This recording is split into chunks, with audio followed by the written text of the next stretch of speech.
नमस्ते आदरणीय दर्शक महानुभावहरू।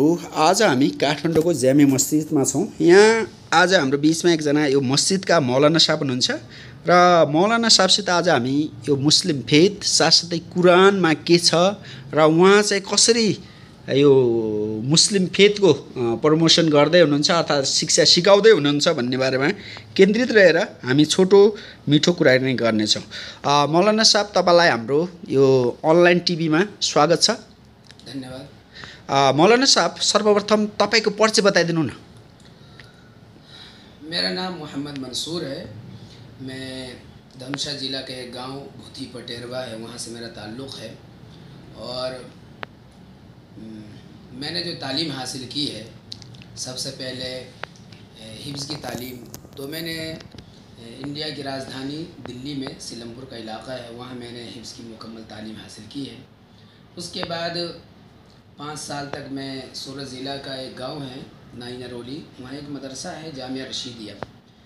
2002 में 1 तक मैंने वहाँ तालीम हासिल की। उसके बाद जामिया अज़हर, हिंदुस्तान की सबसे बड़ी जामिया यूनिवर्सिटी दारुल उलूम देवबंद सहारनपुर में मैंने तालीम हासिल की। वहाँ से मैंने मौलवी की तालीम मुकम्मल हासिल की है।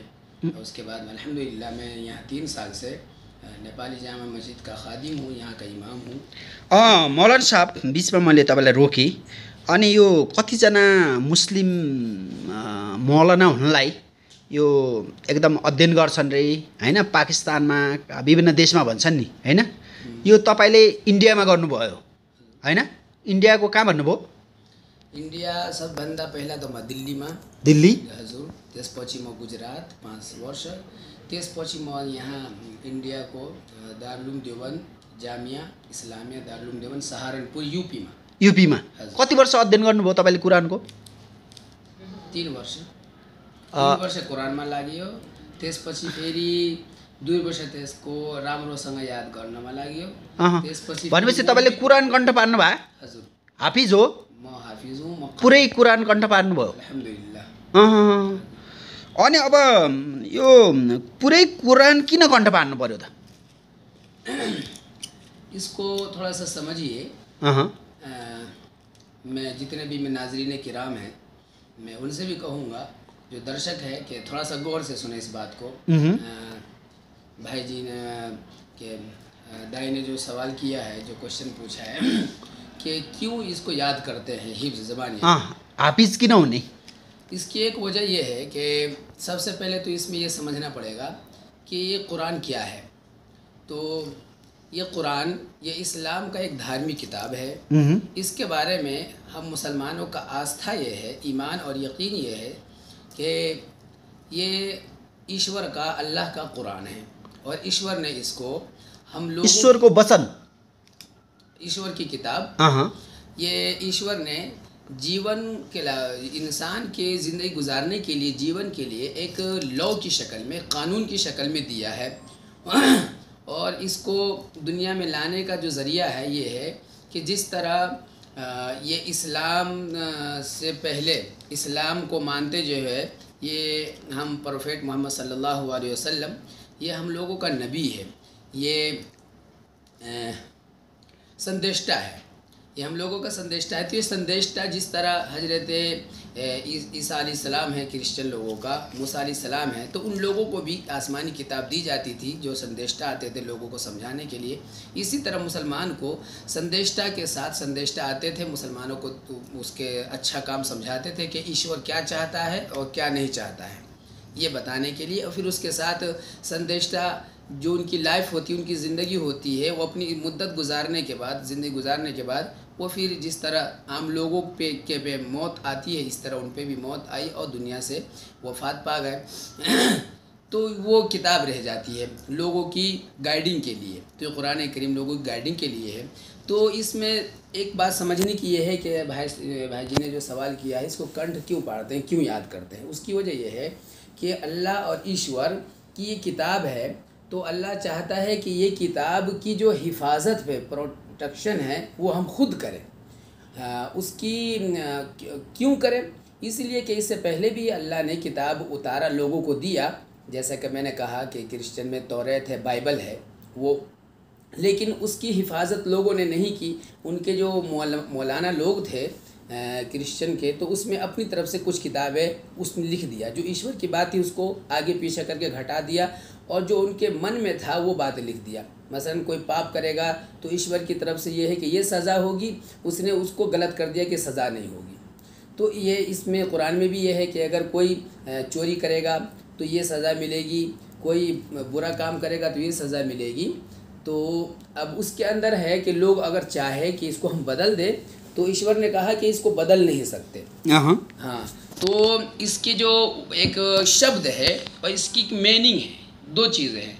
तो ईश्वर का कहना है कि इसकी हिफाजत हम खुद करेंगे। उसकी हिफाजत का क्या तरीक़ा होगा? तो उसकी हिफाजत का जो तरीक़ा है वो ये है कि अल्लाह ने वो लोगों को जो उसको याद करना चाहे, ज़ुबानी याद करना चाहे, हिफ्ज़ याद करना चाहे, तो अल्लाह उसके लिए आसान कर देता है। और कुरान करीम में अल्लाह ने ख़ुद फरमाया वलक़द यस्सरनल कुरान लिज़्ज़िक्रि फ़हल मिन मुद्दकिर।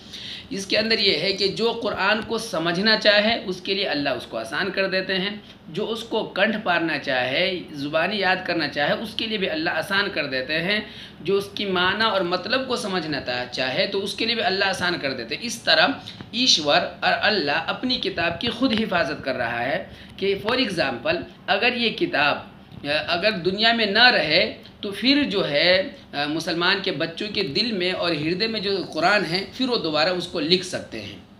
तो इस तरह अल्लाह हिफाजत कर रहा है। तसर्थ चाहिँ कण्ठ पार्नु पर्यो, हजुर, हाफिज हुनु पर्यो। हजुर। अब के अरे अब भनौँ कुरानमा अब यो तपाईँ कण्ठ पार्नु भएको छ, वास्तवमा यो कुरानमा के छ त? छोटकरीमा बताइदिनु न हाम्रो दर्शकहरूलाई। जैसा कि मैंने आपको कहा कि दर्शक को समझने की चीज़ ये है कि कुरान एक लॉ लाइफ है, ज़िंदगी का कानून है। जैसा कि मैंने कहा कि ईश्वर ये चाहता है कि तुम दुनिया में रह करके, संसार में रह करके ऐसे ज़िंदगी गुजारो जैसा कि मैंने कुरान में लिख दिया है। तो एक कानून की किताब है, उसको इस्लामी कानून भी कह सकते हैं, इसको शरीयत भी कहते हैं। तो ये चीज़ है उसके अंदर। फिर उसके अंदर ईश्वर ने समझाया है कि देखो ये पाप करोगे तो ये सज़ा होगी, और तुमसे पहले लोग थे तो उनको हमने ये सज़ा दी। तो बहुत सारे लोगों का जिक्र है उसके अंदर। फिर उसके अंदर एक मुसलमान को अपने जीवन में कैसा रहना चाहिए। फॉर एग्ज़ाम्पल ये है कि हमारे कुरान में ये भी तालीम है कि तुम किसी को अपनी ज़ुबान से और अपने हाथ पैर से किसी को तकलीफ़ नहीं दो। हदीस में उसकी तफसीर है मन सलिमल मुस्लिमून मिन लिसानिही व यदिही, कि जो शख्स किसी मुसलमान को, किसी व्यक्ति को अगर अपने हाथ से, अपनी ज़ुबान से तकलीफ़ देता है तो गोया मुसलमान नहीं है। तो इस्लाम ये सेंस देता है, ये सोच देता है अपने मानने वाले को। और ऐसे ही और भी चीज़ें हैं जो इंसान की ज़िंदगी से रिलेटेड जितनी भी चीज़ें हैं, सारी चीज़ों को अच्छे तरीक़े पर गाइड किया है कुरान ने। तो एक शॉर्ट कोट में ये समझें कि ये एक लॉ लाइफ है, ज़िंदगी की कानून की किताब है इस्लाम, ये कुरान करीम। अनि अब तपाईँको कुरान भनेको विभिन्न मान्छेको मार्गदर्शन देखाउने किताब भन्नुभयो हैन? अनि अब यो कुरानमा कति ठाउँमा यो जिहादको बारेमा, धार्मिक युद्धको बारेमा लेखेको छ अरे हैन? अनि त्यो मैले सुनेको अब धार्मिक युद्धमा अब मान्छे मारे पनि हुन्छ भन्ने जस्तो छ अरे, त्यो के हो वास्तविक, त्यो बताइदिनु न। इसको समझने के लिए दर्शक को मैं कहूँगा थोड़ा सा तवज्जो से सुने। भाई ने सवाल किया जिहाद के बारे में। ये जिहाद ये ऐसा है जैसा कि फॉर एग्ज़ाम्पल हमारा नेपाल के अंदर जो हुकूमत है, बादशाह है, बादशाह की हुकूमत मान लीजिए फॉर एग्ज़ाम्पल। अब पड़ोसी मुल्क ने, दूसरे मुल्क वाले अगर हमारे मुल्क के ऊपर हमला करे, युद्ध करे, तो जो बादशाह है वो क्या करेगा? वो अपना बचाव के लिए या वो भी युद्ध करेगा या तो अपने मुल्क को बचाएगा। उसी का नाम जिहाद है। ये जिहाद एक आदमी के लिए नहीं है, बल्कि जो हुकूमत है, बादशाह है, जो बादशाह है वो अपने मुल्क की हिफाजत के लिए उसकी जो फ़ौज युद्ध कर दी अभी के ज़माने में समझने के लिए, उसकी फ़ौज जो युद्ध करेगी उसी का नाम जिहाद दिया जाता है। तो बादशाह वो हुकूमत जो होती है वो अपनी फ़ौज को भेजेगी कि दूसरा मुल्क वाला हमारे मुल्क के ऊपर हमला कर रहा है तो उसको बचाओ और तुम भी उसके साथ युद्ध करो, उसी का नाम जिहाद है। ये हुकूमत के कानून के अंदर आता है। एक आदमी जिहाद नहीं कर सकता। जैसा कि अनि अहिले यस्तो छ नि त, जस्तो मुसलमानहरूले अहिले यहुदीहरू क्रिस्चियनहरूको विरुद्ध जिहाद छेडेको छ भन्छन् नि, यो के हो? धर्मको विरुद्धमा अर्थात् धार्मिक अर्को सम्प्रदायको मान्छेको विरुद्धमा, यो के हो कि होइन? ये इसको जो जैसा कि मैंने कहा कि एक एक आदमी जिहाद नहीं कर सकता, ये हुकूमत का काम है कि हुकूमत जो है अगर आदमी हमारे ऊपर अगर हमला कर रहा है, फॉर एग्जांपल इसको इस तरह समझिए कि हम एक घर में रहते हैं, हम घर में रहते हैं, अगर हमारा पड़ोसी हमें तकलीफ़ देता है, हमें मारता है, काटता है, कुछ भी करता है, हमारे बहू बेटी की बेइज्जत करता है, तो हमारे ऊपर ज़रूरी है कि हम उसकी अपने बहू बेटी को बचाए, अपनी बहन को, माँ को बचाए उससे, उसको मार काट ना करें, हमारे बच्चों को ना बचाए। अब उसको बचाने के लिए हम भी उससे लड़ेंगे, तो ये तो एक लड़ाई जैसा हो गया। तो इसको लड़ाई नाम देंगे। जिहाद नाम वो है जो हुकूमत फ़ौज के ज़रिए से करती है और हुकूमत ये कहती है कि अब जो है तुम लड़ो।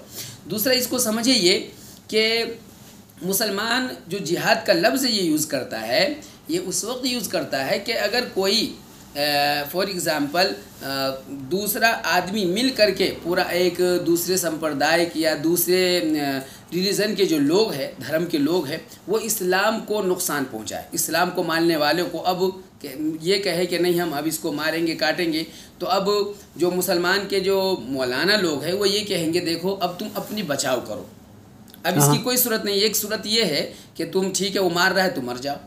ऐसा कोई इंसान कर सकता है दुनिया में? जाहिर सी बात है नाज़रीन किराम, ऐसा कोई नहीं कर सकता। उसके लिए ज़रूरी है अब जो मौलाना लोग हैं, जो धर्म के गुरु कहलाते हैं, अब लोगों को कहेंगे कि अब तुम भी अपनी बचाव करो। तो इस बचाव का नाम जिहाद है। वरना आप दुनिया के अंदर मैं सभी लोगों को ये कहूँगा टीवी चैनल के ज़रिए से, दुनिया के अंदर जितने भी लोग हैं और जिहाद के नाम के ज़रिए से मुसलमान और इस्लाम के मानने वाले को, इस्लाम को जो बदनाम किया जाता है, वो हकीकत नहीं है। इसकी हकीकत ये है कि जब तक मुसलमानों को कोई दूसरा मज़हब वाला परेशान नहीं करता है तो या नहीं मारता काटता, जब तक वो उसके सामने में मुकाबला नहीं करता है, मुसलमान कभी भी दूसरे के मुकाबले में आया है तो अपनी हिफाजत के लिए आया है, या यही जिहाद का मतलब है। वरना मुसलमान आप देखेंगे कि कभी भी आगे नहीं बढ़ा है। ये है जिहाद का मतलब। भनेको मतलब कति जिहादको बारेमा यो क्रिस्चियनहरु यहुदीहरुले गलत प्रचार गरे हो त हो। इस्लाम र मुसलमान को बदनाम करने के लागि ये पूरी दुनिया का क्रिश्चियन हो, यहूदी हो, अपनी हुकूमत अच्छा करने के लिए वो इस्लाम को बदनाम करता है। इस्लाम को बदनाम करने की वजह मैं बता दूं, इस्लाम को ये बदनाम करने की वजह ये है कि इस्लाम गाइड करता है ईश्वर का और अल्लाह का बताया हुआ जो रास्ता है वो गाइड करता है। जो लिबरल लोग हैं, लिबरल लोग, और जो अपने माइंड से, अपने दिमाग से जो कानून बनाते हैं, उस कानून को फॉलो करते हैं, ईश्वर के कानून को फॉलो नहीं करते हैं। फॉर एग्जांपल, ईश्वर ये कहता है कि तुम किसी को बगैर किसी जुर्म के उसको तकलीफ नहीं दो, वो बहुत बड़ा जुल्म है। जुल्म भाने को ढेर जुल्म। एक बंदा कमज़ोर है, अब तुम उसके ऊपर जुल्म कर रहे हो, मार रहे हो, पीट रहे हो, उसके साथ बायकाट कर रहे हो, तो ये जुल्म है। तो अब ईश्वर ने तो ये कहा। उनको क्या होता है कि बहुत सारे जो यहूदी है और क्रिश्चियन लोग हैं जो अपनी हुकूमत को बचाने के लिए वो ये कहते हैं कि नहीं हम जुल्म करेंगे, जो मुजरिम नहीं है उसके ऊपर भी उसको भी मारते हैं, काटते हैं, सारी चीज़ें करते हैं। अब जाहिर सी बात है जब ये करेंगे तो मुसलमान अपनी बचाव तो करेंगे, ये तो हर इंसान का फ़र्ज़ है। कोई भी धर्म ये नहीं कहेगा कि अगर हमारा पड़ोसी हमें मारता है तो हम मर जाए और मार खाते रहें, हमारी बहू बेटी के ऊपर अगर कोई हाथ उठाता है हम देखते रहें, ऐसा कोई नहीं कह सकता है। ये इंसानियत, रिलीजन को छोड़ दीजिए, एक इंसानियत भी इसकी इजाज़त नहीं देता है कि कोई हमें मारे और हम मार खाते रहे। जितना अपने अंदर ताकत है बचाव की, वो बचाव करेंगे। ये है उसकी जिहाद का अनि अब यो कुरानमा नि, कुरानमा अर्को यो भनौँ न यो विवाह सम्बन्धी 4वटा विवाह गर्न पाउने भन्ने छ हैन? के हो? 4वटा बहु विवाह हैन? अब यो बहु विवाहको कुरा के छ, नेपालमा प्रयोगमा भएको छ?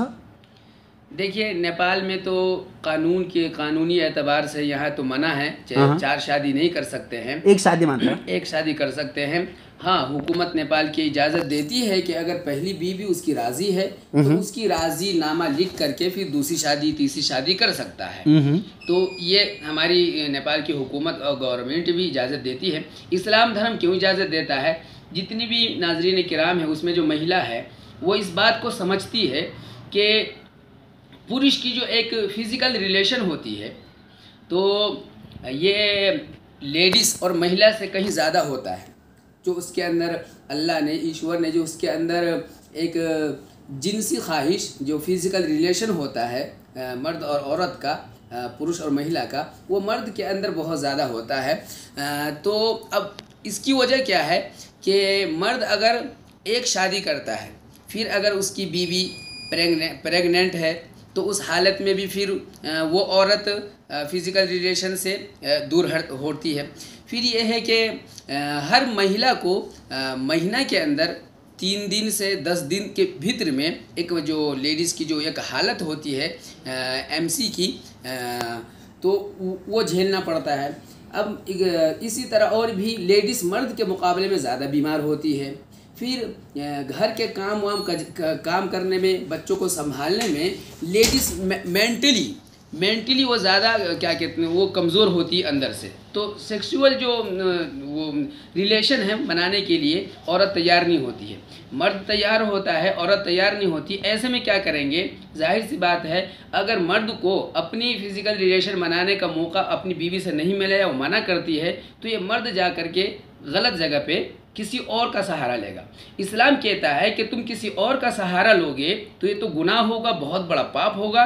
इससे अच्छा ये है कि 2 शादी करो। अगर ये बीवी बीमार है तुम्हारी, ये बीवी बच्चा पैदा की है, तो अब 40 दिन 2 महीना तक वेट करना पड़ेगा। मर्द वेट नहीं करेगा, दूसरी औरत के पास जाएगा। इससे अच्छा ये है कि जायज़ तरीक़े पर, हलाल तरीक़े पर तुम दूसरी शादी करो और फिर उसे शादी करो। दूसरी बात इसके अंदर ये है कि जब से ये दुनिया बना है, जब से संसार बना है, ईश्वर ने बनाया है, आप देखेंगे कि काउंटिंग करेंगे तो हर ज़माने में लेडीज़ और महिला की जो तादाद है, गिनती है, वो ज़्यादा है। ज़्यादा क्यों है? अगर ज़्यादा नहीं भी है, बराबर भी ईश्वर पैदा कर रहा है, तो फिर भी महिला की जो काउंटिंग है वो ज़्यादा हो जाती है। क्यों हो जाती है? इसलिए कि मर्द ज़्यादा फ़ौज में जाता है, पुलिस में जाता है, गाड़ियाँ चलाता है, तो बहुत सारे मर्द एक्सीडेंट में मर जाता है। फ़ौज में है तो वहाँ जाके मर जाता है। कुछ हादसा हो जाता है तो लेडीज़ तो घर में रहती है, तो महफूज होती है। अब लेडीज़ की तादाद ज़्यादा है, मर्द की तादाद कम है, काउंटिंग कम है। अब अगर एक मर्द एक शादी करेगा तो अभी भी हमारे मुल्क नेपाल के अंदर एक मर्द के ऊपर तकरीबन 15-20 लेडीज़ है। आप काउंटिंग करें, एक मर्द अगर काउंटिंग करेंगे तो एक मर्द के ऊपर 15-20 लेडीज़ आती है। अब एक मर्द एक शादी करेगा तो 18 लेडीज़ या 14 लेडीज़ कहाँ जाएगी? तो इस्लाम कहता है कि वो लेडीज़, अगर एक मर्द के पास, अगर वो लेडीज़ से अगर मर्द शादी नहीं करेगा, मर्द 2 शादी 3 शादी नहीं करेगा, तो वो लेडीज़ गलत रास्ते पे जाएगी। और ये हमें देखने को मिलता है, पूरे दुनिया के अंदर देखने को मिलता है। तो इस्लाम कहता है तुम पाप काम नहीं करो, किसी मर्द से शादी कर लो। एक मर्द अगर 4 बीवी रखेगा तो वो औरत पाप का काम नहीं करेगी, गलत काम नहीं करेगी। फिर तीसरी चीज़ इसके अंदर एक और है, तीसरी बात इसके अंदर ये है कि अगर औरत शादी नहीं करती है, शादी नहीं करेगी, तो जाहिर सी बात है मर्द उसके सहारे नहीं है। भाई कब तक उसका बोझ उठाएगा खाने पीने का? बाप कब तक उसका बोझ उठाएगा खाने पीने का? अब जब जवान हो गई और ढेर उम्र की हो गई, 35-30 साल की हो गई, तो बाप भी, भाई भी उसका पीछा छोड़ देता है कि अब तुम खुद कमाओ और खाओ। अब एक मर्द एक शादी करके बैठा है, ये लेडीज़ का कोई मर्द नहीं मिल रहा है, तो अब ये क्या करेगी? खुद कमाएगी, सारी अपने पेट भरने के लिए, सारा शौक़ पूरा करने के लिए। अब जहाँ भी कमाएगी तो ये सारी जिम्मेदारी खुद उठाएगी। अब अगर ये शादी कर लेती है, चाहे 2, अगर एक शादी है किसी मर्द की, दूसरी शादी भी कर लेता है, तो इस औरत की पूरी जो जिम्मेदारी है खाने पीने रहने सहने की एक मर्द उठाता है। और उसको कहा कि तुम घर के मालिका हो, घर की बादशाह हो, हम कमा करके लाएंगे। तो औरत और महिला बहैसियत महिला होने के उसकी पूरी प्रोडक्शन मर्द करता है। जब वो बच्चा होती है तो माँ बाप उसकी प्रोडक्शन करते हैं, हिफाजत करते हैं। जवान होती है, शादी हो जाती है, तो उसका हस्बैंड, उसका शोहर उसकी प्रोडक्शन, उसकी हिफाजत करता है, उसकी सारी ज़रूरतों को पूरा करता है। इसलिए इस्लाम कहता है कि औरत होने की वजह से जो है वो आज़ाद नहीं होने चाहिए, वो बुराई की तरफ उसका कदम ना बढ़े, गुनाह ना करे। वो किसी मर्द के साथ अगर जुड़ जाए, शादी कर ले, तो बहुत सारी बुराइयों से बच जाती। ये चीज़ें हमें और आपको इस संसार में देखने को मिल रहा है कि औरत के ज़रिए से जो फहशकारी है, बदकारी है, ये ज़्यादा हो रहा है। चाहे हमारे मुल्क के नेपाल हो या और पड़ोसी मुल्क हो, हर जगह ये औरत क्यों है? अगर वही औरत अगर किसी शादीशुदा मर्द जिसकी शादी हो चुकी है उससे अगर शादी कर लेगी तो उन बुराई से बच जाएगी। क्योंकि एक फ़िज़िकल रिलेशन ये अल्लाह ने, ईश्वर ने मर्द को और औरत को ज़्यादा दोनों को अंदर दिया है। अब वो अपनी जिस्म की जो भूख है वो मिटाने के लिए जाहिर सी बात है किसी मर्द का सहारा लेगी। अब ये इस्लाम ये कहता है कि जिस मर्द की शादी है उससे ही अगर शादी कर लिया जाए तो जायज़ तरीक़े पर वो अपनी फ़िज़िकल रिलेशन बना सकती है और वो उसकी जो इच्छाएँ हैं, जो मन की इच्छा है वो भी पूरी होगी, ये इस्लाम कहता है। अब यो मुसलमान दाजुभाइको अब कतिजना हिन्दूहरूले के भन्छन् भने अब यिनीहरूको त कामै प्रार्थना गर्ने, अनि तपाईँहरूले कतिचोटि प्रार्थना गर्छ दिनको?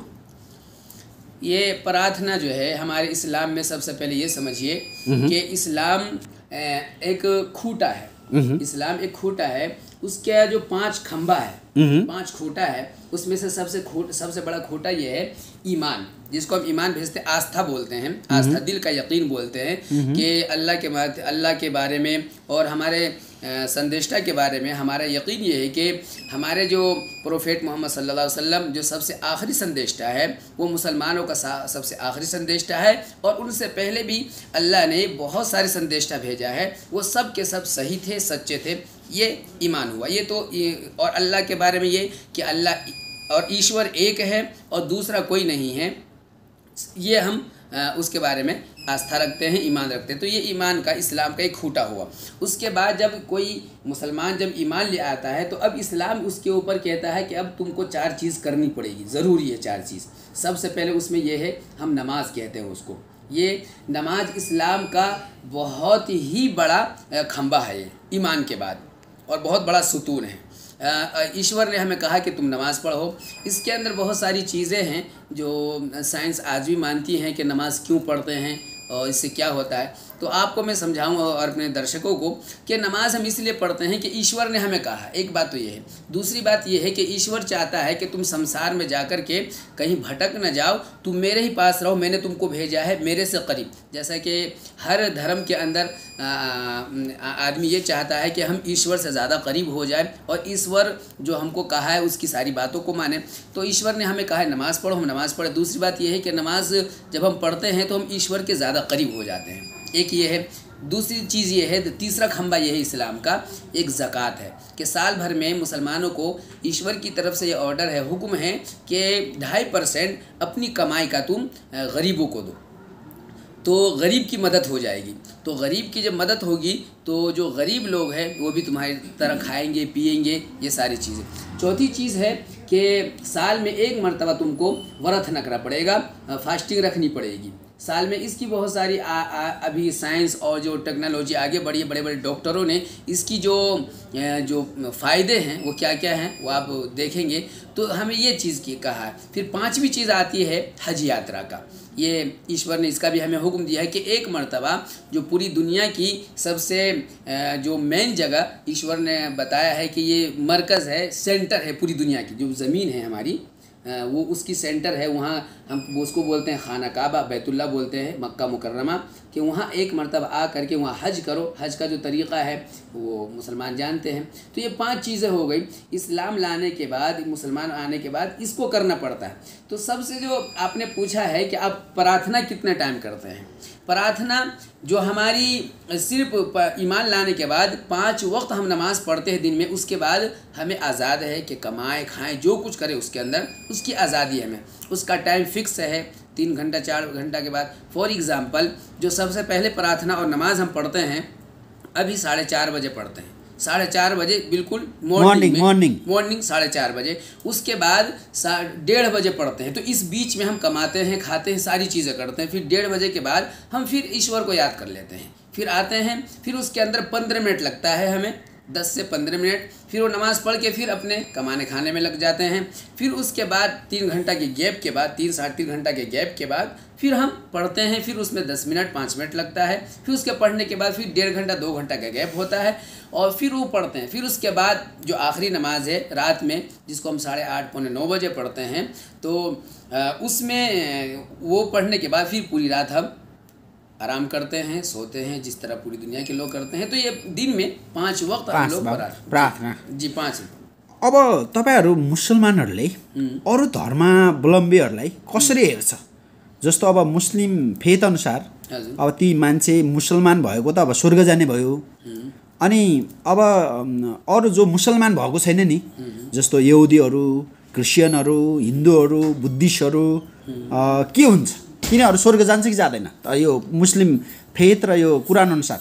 देखिए, इस्लाम एक मैंने कहा कि इस्लाम एक आस्था देता है, और इस्लाम आस्था ये देता है कि जो इस्लाम कबूल कर लेता है उसको कहते हैं कि ये मुसलमान हो गया। मुसलमान के माने सबसे पहले आपको समझना पड़ेगा इस्लाम की मीनिंग ये है कि मानने वाला, किसी की ऑर्डर को मानने वाला, ये है इस्लाम का मीनिंग। तो जो मुसलमान हो गया वो अल्लाह की जितनी भी बातें हैं, जितना भी ऑर्डर्स हैं, वो सबको मानता है। अब जब ईश्वर जो अल्लाह, इस संसार का जो तने तनहा ईश्वर है, सबका अल्लाह है, उस सबका बादशाह है सारी चीज़ों का, जब उसकी बात को मानेगा तो उसने कहा जो हमारी बात को मानेगा उसको हम स्वर्ग देंगे। और स्वर्ग बहुत अच्छी जगह है, दर्शकों को तो बता नहीं सकता कि स्वर्ग कैसी जगह है, बस इतना ये समझना है कि स्वर्ग, अल्लाह ये कहता है कि स्वर्ग ऐसी जगह है कि तुम्हारी आँखों ने देखा नहीं है, तुम्हारी कानों ने सुना नहीं है, ऐसी जगह है स्वर्ग। उसके बाद आता है कि हमारी जो ऑर्डर को नहीं मानेगा तो उसको जो है हम नर्क में देंगे, हमारे ऑर्डर्स। अब ये नर्क और ये स्वर्ग में जाने का जो फैसला है, डिसीज़न है, ये हम और आप नहीं कर सकते हैं, ये ऊपर से अल्लाह ने और ईश्वर ने कर दिया है। अब वो कर दिया है कि जो हमारी ऑर्डर्स और बात को मानेगा वो स्वर्ग में जाएगा, और जो नहीं मानेगा वो नर्क में जाएगा। अब दुनिया के अंदर हम ये कहते हैं कि इस्लाम है, ये सच्चा मज़हब है, और अल्लाह ने और ईश्वर ने जो ऑर्डर्स हमें दिया है अपने संदेष्टा के ज़रिए से, ये मुसलमान प्रॉपरली उसको फॉलो कर रहा है। और उसके अलावा जो लोग हैं, क्रिश्चियन है, यहूदी है या हिंदू है, हम ये कहते हैं उनके बारे में कि वो प्रॉपरली वो ईश्वर को फॉलो नहीं कर रहे, ईश्वर को ऑर्डर को फॉलो नहीं कर रहे हैं। जैसा कि सनातन धर्म के अंदर भी ये बात है कि मूर्ति पूजा आपके किसी भी बुक्स में, जो उनकी जो बुक्स हैं, उसमें कहीं भी मूर्ति पूजा नहीं है। तो हम ये कहते हैं कि तुम मूर्ति पूजा करते हो तो ये गोया कि ऐसा है कि तुम ईश्वर की पूजा करनी चाहिए, तुम मूर्ति पूजा कर रहे हो तो तुम ईश्वर के ऑर्डर्स और बात को नहीं मान रहे हो, तो ईश्वर इससे नाराज़ होगा।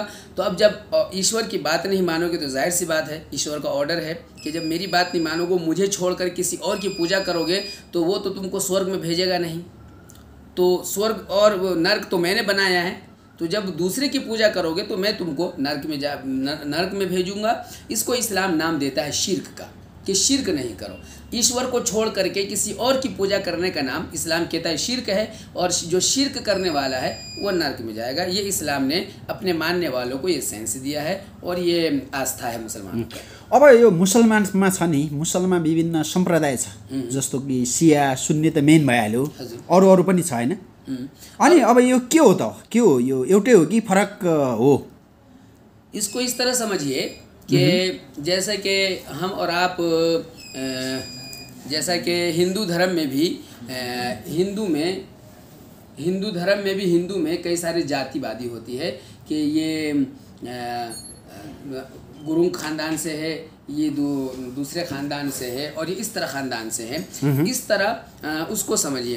ये मुसलमान में भी एक तो शिया है, जिसको हम कहते हैं शिया, तो शिया को छोड़ देते हैं, सुन्नी को लेते हैं। सुन्नी में भी मुसलमानों की कई जमातें हैं, तो ग्रुप छ, फेरि संप्रदाय, डिनोमिनेशन, हाँ, कई ग्रुप है।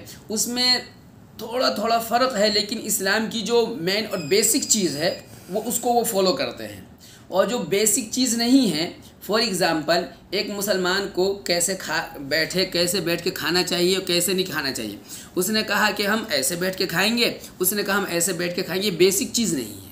जो बेसिक चीज़ मैंने 5 गिनाया था आपको, वो बेसिक चीज़ को फॉलो करते हैं, तो बेसिक चीज़ को फॉलो करने वाले वो स्वर्ग में जाएंगे। और जो छोटी छोटी चीज़ें हैं वो भी थोड़ा बहुत उसमें पाप है, तो ईश्वर कहता है बेसिक चीज़ को तुम फॉलो करोगे और हल्का सा जो पाप का काम है उसको करोगे, तो बेसिक चीज़ के करने की वजह से उस छोटी चीज़ को हम माफ़ कर देंगे और तुमको भी स्वर्ग में भेज देंगे।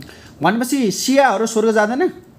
शिया मुसलमान इस्लाम का ये आस्था है कि अब शिया को समझने के लिए आपको दो बातें समझनी पड़ेगी और इसकी लंबी हिस्ट्री है। छोटकरीमा बताउनु। शिया के अंदर दो गिरोह है, दो जमात है शिया के अंदर भी। तो एक जमात के बारे में हमारा आस्था ये है कि वो मुसलमानों जैसा काम करते हैं। शिया का एक गिरोह है जो बेसिक चीज़ है मुसलमानों का, उसको नहीं मानते हैं। बेसिक चीज़ पनि नमान्ने। बेसिक चीज़ जो है मुसलमानों को उसको नहीं मानते। जब उसको नहीं मानते हैं तो जाहिर सी बात है वो स्वर्ग में नहीं जाएंगे, नरक में। बेसिक चीज़ मान्ने जस्तो कहाँको नमान्ने कहाँको? इरानको हजुर होइन कहाँको? ये इस्लाम जो है पूरी दुनिया के अंदर पूरे संसार के लिए एक ही है। ये ईरान, नेपाल या तुर्किस्तान या अफगानिस्तान जस्तो बढी सियाहरू त इरान इराकमा छ नि हैन, ज्यादा वहाँ है। अनि त्यसमध्ये पनि एउटा चाहिँ मान्ने छ, एउटा नमान्ने। इस्लाम फेथको बेसिक कुरा एउटा मान्दछ, एउटाले मान्दैन। त्यस्तो फरक। अब यो भनौँ न तपाईँ अनि अब नमाजको बेला भयो। अब अन्तमा के भन्न चाहनुहुन्छ मौलाना साहब? अन्तमा के भन्नु छ तपाईँको? मैं नाज़रीन किराम को ये इस टीवी के ज़रिए से ये पैगाम देना चाहता हूँ कि भाई ने बहुत सारे सवाल तो मुझसे बगैर वीडियो के पूछा है। इससे पहले सवाल जवाब हुआ था बगैर वीडियो के, तो मैं उसका थोड़ा सा जवाब देना चाहता हूँ। सबसे पहले जवाब ये देना चाहता हूँ कि इस्लाम एक ऐसा धर्म है कि इस्लाम के मानने वालों से पूरी दुनिया के लोगों को किसी तरह का कोई भी ख़तरा नहीं है। पूरी दुनिया के लोग जो इस्लाम के मानने वाले को यानी कि मुसलमानों को जो बदनाम किया जाता है, ये हम और आप को समझाने की बात नहीं है, बल्कि जो लोग दर्शक और नाज़रीन पढ़े लिखे हैं वो इस बात को जानते हैं। इस्लाम की पूरी हिस्ट्री है, उसको समझने के बाद कोई भी ये नहीं कहेगा कि इस्लाम जो है किसी जुल्म को या किसी को मार काट करने की इजाज़त देता है। इससे थोड़ा सा इस बात को समझिए कि इस्लाम कैसा धर्म है, कैसा मज़हब है, अपने मानने वालों को क्या सबक और क्या लेसन देता है। इस्लाम, हम लोग जो नमाज के लिए वज़ू करते हैं, इस्लाम ये कहता है जब वज़ू करो तो कम पानी लेकर के कम पानी खर्च करो, ज़्यादा पानी खर्च नहीं करो। अब इससे समझिए जो इस्लाम एक पानी कम खर्च करने का हुक्म और ऑर्डर देता है, वो इस्लाम किसी का खून बहाने का कैसे ऑर्डर दे सकता है? तो जाहिर सी बात है इस्लाम बग़ैर किसी जुर्म के, बग़ैर किसी कसूर के ये किसी पर जुल्म करने की इजाज़त नहीं देता है। बल्कि इस्लाम तो ये कहता है अगर कोई जुल्म करता है तो तुम्हारे अंदर शक्ति है, ताकत है, तो उस जुल्म को रोको। और उस जुल्म को रोकने की दो तरीक़ा बताया है। एक ये है कि जालिम का तुम हाथ पकड़ लो, उसको मना करो कि जुल्म नहीं करो। दूसरा तरीक़ा ये है कि तुम उस जालिम के लिए कम से कम उसकी हिदायत की दुआ करो कि उस जुल्म से रुक जाए। एक इतनी ये कि किसी मज़हब के अंदर ये लेसन, ये सबक नहीं है कि जालिम के लिए भी हम हिदायत की दुआ करें कि उसको अल्लाह समझ दे कि सही रास्ते पर आ जाए और जुल्म करना छोड़ दे। और दूसरी बात भाई ने जो ये उठाया था कि जिहाद का मसला, तो जिहाद का मसला मैंने बता दिया था। जिहाद ये हुकूमत की बात है, ये किसी एक इंसान की बात नहीं है। और जैसा कि मैंने कहा कि जिहाद उसी का नाम दिया जाता है तो हुकूमत जो अपनी फ़ौज को भेज करके किसी से लड़वाती है, कुछ करती है। और दूसरी बात मैंने इसके अंदर ये बताई थी कि अगर दूसरा आदमी अगर हमें मार रहा है, काट रहा है, हमारे बहू बेटी को परेशान कर रहा है, तो जाहिर सी बात है आदमी उसकी हिफाजत खुद करेगा। अब इसका नाम जिहाद हो नहीं सकता है। तो आदमी, और ये हर धर्म का आदमी, हर आदमी व्यक्तिगत, वो जाहिर सी बात है अपनी जान की हिफाजत करने के लिए लड़ेगा, अपनी घर की हिफाजत करने के लिए लड़ेगा। तो इसका नाम जिहाद नहीं है। जिहाद जो कुरान करीम में भाई ने एक सवाल किया था, कुरान करीम में जिहाद, जहाँ भी जिहाद का लफ्ज़ है तो वो जिहाद वो हुकूमत का काम है, किसी आम इंसान का काम नहीं है। एक बात तो ये, तो दर्शकों को मैं ये ज़रूर कहना चाहूँगा कि इस्लाम के बारे में जो गलत फहमियाँ लोग फैला रहे हैं, उस गलत फहमियाँ, और जो लोग गलत फहमियाँ फैला रहे हैं उसकी जो मकसद है, जो उनका जो पर्पज़ है, सिर्फ ये है कि वो अपने लोगों को और हम जैसे आदमी को बेवकूफ़ बना करके वो दुनिया की हुकूमत को, दुनिया की गद्दी को संभाले और वो हुकूमत शैतानी हुकूमत करे। और हम और आप देख रहे हैं कि ये जो इस्लाम को बदनाम करने की कोशिश किया जा रहा है, इस्लाम के मानने वाले को, तो वही लोग करते हैं कि जिसका दिमाग शैतानी है, जो जालिम है। ये हम और आप हर एक किसी को दे सकते हैं। तो इन्हीं बातों को मैं हुन्छ मौलाना साहब, तपाईँले आज महत्त्वपूर्ण समय दिनुभयो, धेरै धन्यवाद। तपाईँलाई फेरि पनि हामी अर्को पालि फेरि कुरा गर्नेछौँ। धेरै धन्यवाद।